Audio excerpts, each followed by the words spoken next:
ಗಂಡ ಹೆಂಡತಿ ಜಗಳ ಉಂಡ್ ಮಲಗೋ ತನಕ ಅಂತ ಹೇಳಿ ಇವತ್ತು ಹಿರಿಯರೇ ಒಂದು ಗಾದೆನ ಮಾಡಿದ್ದಾರೆ.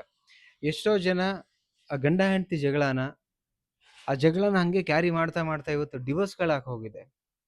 ಓಕೆ, ಸಂಸಾರನೇ ಹಾಳಾಗಿ ಹೋಗಿದೆ. ಯಾಕೆ ಆ ಜಗಳ ಬಂತು? ಯಾಕೆ ಆ ಮನಸ್ತಾಪ ಬಂತು? ಅದನ್ನ ಸರಿಪಡಿಸ್ಕೊಳ್ಳೋದು ಹೆಂಗೆ? ಇವತ್ತು ಪ್ರತಿ ಮನೆಯಲ್ಲೂ ಕೂಡ ಒಂದು ಸಮಸ್ಯೆ ಜಗಳ ಅನ್ನೋದು ಇದ್ದೇ ಇದೆ. ಬಟ್ ಅದನ್ನೇ ಕ್ಯಾರಿ ಮಾಡಬಾರ್ದು. ಎಷ್ಟೋ ತಲೆಮಾರುಗಳು ಇವತ್ತು ಸಂಸಾರಗಳು ಅವ್ರ ಮಧ್ಯೆನೂ ಜಗಳಗಳಿತ್ತು. ಬಟ್ ಡಿವೋರ್ಸ್ ತನಕ ಹೋಗ್ಲಿಲ್ಲ. ಓಕೆ, ಅಂಡ್ ಹಾಗಂತ ಹೇಳಿ ಅವರು ಏನಂತ ಹೇಳಿದ್ರೆ ಮನಸ್ತಾಪ ಇಲ್ಲ ಅವ್ರ ಮಧ್ಯ ಅಂತ ಏನ್ ಹೇಳ್ತಿಲ್ಲ. ಅವ್ರ ಮಧ್ಯನೂ ಮನಸ್ತಾಪಗಳು ತುಂಬಾ ಇತ್ತು. ಬಟ್ ಬಗೆಹರಿಸ್ಕೊಳ್ತಾ ಇದ್ರು. ಇವತ್ತಿನ ವಿಡಿಯೋದಲ್ಲಿ ನಾನು ಅದನ್ನೇ ಹೇಳ್ತಾ ಇದ್ದೀನಿ, ಬಗೆಹರಿಸ್ಕೊಳ್ಳುವಂತ ಕೆಲವೊಂದಿಷ್ಟು ವಿಚಾರಗಳನ್ನು ಶೇರ್ ಮಾಡ್ತಾ ಹೋಗ್ತೀನಿ. ಇದನ್ನ ಪ್ಲಸ್ ಆಗಿ ತಗೊಳ್ಳಿ. ನಿಮ್ಮ ಒಂದು ರಿಲೇಶನ್ಶಿಪ್ ತುಂಬಾ ಹೆಲ್ದಿ ಆಗುತ್ತೆ. ಅದಕ್ಕಿಂತ ಮುಂಚೆ ಆದಷ್ಟು ಬೇಗ 50K ಕಂಪ್ಲೀಟ್ ಆಗಲಿ. ಸೊ ನಿಮ್ಮ ಸಪೋರ್ಟ್ ಬೇಕು ನಮಗೆ.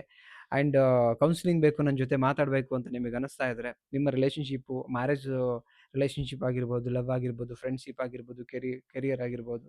ಸೊ ಎಲ್ಲದಕ್ಕೂ ಕೌನ್ಸಿಲಿಂಗ್ ಬೇಕಂದ್ರೆ ಸ್ಕ್ರೀನ್ ಮೇಲೆ ಬರೋ ನಂಬರಿಗೆ ಕಾಂಟ್ಯಾಕ್ಟ್ ಮಾಡಿ. ಕಾಲ್ ಅಟೆಂಡ್ ಆಗಿಲ್ಲ ಅಂದರೆ ವಾಟ್ಸಪ್ಪಲ್ಲೇ ನನಗೆ ಟೆಕ್ಸ್ಟ್ ಮಾಡಿ. ಓಕೆ, ಈಗ ಟಾಪಿಕಿಗೆ ಬರೋಣ. ಹಸ್ಬೆಂಡ್ ಆ್ಯಂಡ್ ವೈಫ್ ಅಂತಂದಮೇಲೆ ಸೊ ಎರಡು ಮನಸ್ಥಿತಿ ಇರುತ್ತೆ, ಎರಡು ಭಾವನೆಗಳಿರುತ್ತೆ. 100% ಅಲ್ಲಿ ಜಗಳ ಮನಸ್ತಾಪ ಹುಟ್ಟುತ್ತೆ. ಅದನ್ನ ಸರಿಪಡಿಸ್ಕೊಳ್ಬೇಕು ಅಂತ ಹೇಳಿದ್ರೆ ಮಾಡಬೇಕಾಗಿರೋ ಮೊದಲನೇ ಕೆಲಸ ಸಮಸ್ಯೆ ಮೂಲ ಹುಡುಕಿ. ಎಷ್ಟೋ ಜನ ಸಮಸ್ಯೆ ಈಗ ಆ್ಯಕ್ಚುಲಿ ಏನಂತ ಹೇಳಿದ್ರೆ ಏನೋ ಒಂದು ಕಾರಣಕ್ಕೆ ಜಗಳ ಹುಟ್ಟಿತು ಅಂದರೆ ಮನಸ್ಸು ಹಾಳಾಗೋ ಥರ ಒಂದು ಯೋಚನೆಗಳು ಬಂದು ಕೋಪ ಬಂತು ಅಂತ ಅನ್ಕೊಳ್ಳಿ. ಅದರಿಂದ ಜಗಳ ಸ್ಟಾರ್ಟ್ ಆಯಿತು ಅನ್ಕೊಳ್ಳಿ. ಆ ಮನಸ್ಸು ಹಾಳಾಗುವಂಥ ವಿಚಾರ ಯಾವ್ದು ಬಂತು ಅದನ್ನು ಫಸ್ಟ್ ಫೈಂಡ್ ಔಟ್ ಮಾಡಿ. ಇಬ್ರು ಕೂತ್ಕೊಂಡ್ಬಿಟ್ಟು ನನ್ನಿಂದ ಆಯ್ತಾ ನಿನ್ನಿಂದ ಆಯ್ತಾ ಇದನ್ನು ಫೈಂಡ್ ಔಟ್ ಮಾಡಿ ಆದಮೇಲೆ ನಿಮಗೆ ಒಂದು ಕ್ಲಾರಿಟಿ ಸಿಗುತ್ತೆ. ನೆಕ್ಸ್ಟು ನಾನು ಈ ಮಾತನ್ನು ಆಡಬೇಕಾ ಆಡಬಾರ್ದಾ ಅಂತೇಳಿ.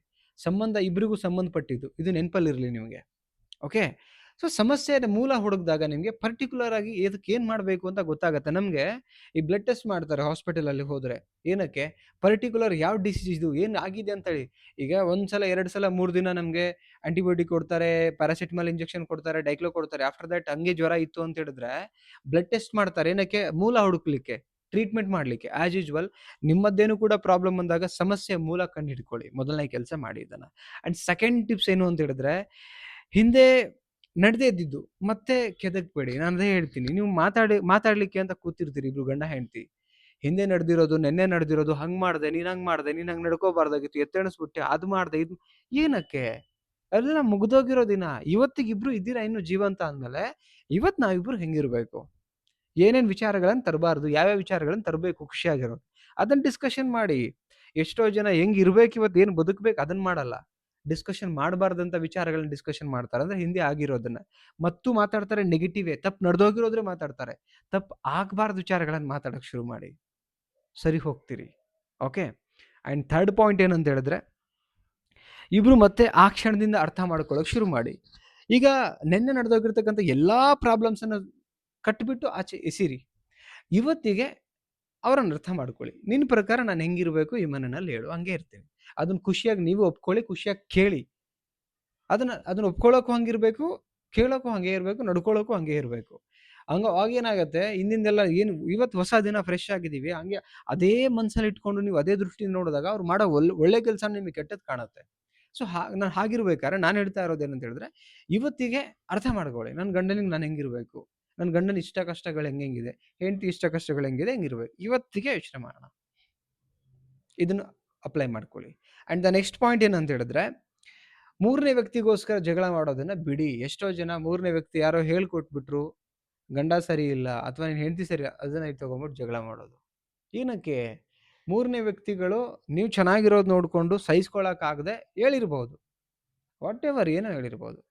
ನೀವು ಫಸ್ಟು ನಿಮ್ಮ ಹಸ್ಬೆಂಡ್ನ ಅಥವಾ ವೈಫ್ನ ಅರ್ಥ ಮಾಡ್ಕೊಳ್ಳಿ. ಅವ್ರು ಹಿಂಗಿದಾರಾ, ಅಥವಾ ಹಂಗೆ ಅವ್ರು ಹೇಳಿದ ಪ್ರಕಾರ ಹಿಂಗಿದ್ರೋ ಇಲ್ವೋ ಅದನ್ನು ಅದು ಕ್ಲಾರಿಫೈ ಮಾಡಿ. ಸುಮ್ಮನೆ ಏನೋ ಆಯಿತು ಹೇಳ್ಬಿಟ್ರು ಅಂತ ಜಗಳ ಮಾಡ್ಕೊಂಡು ಹೋಗ್ಬಿಡ್ಬೇಡಿ. ನಾನು ಹೇಳ್ತಾ ಇರೋದು, ನಿಮಗೆ ಎಷ್ಟು ಅನ್ನಿಸ್ತಾ ಇದ್ರೆ ಆಡಿಯನ್ಸ್ ಏನು ನೋಡ್ತಿದ್ದೀರಿ, ನಿಮ್ಮ ಅನಿಸಿಕೆನ ಕಮೆಂಟ್ ಮಾಡಿ. ನಾನು ಇದನ್ನೇ ಹೇಳ್ತಾ ಇರೋದು. ಓಕೆ, ಫಸ್ಟು ಪ್ರತ್ಯಕ್ಷ ನೋಡಬೇಕು, ಅಥವಾ ಅವ್ರು ಹೇಳಿದ ಪ್ರಕಾರ ಇವ್ರುಗಳಿದ್ದಾರಾ ಇಲ್ವಾ ಅಂತೇಳಿ.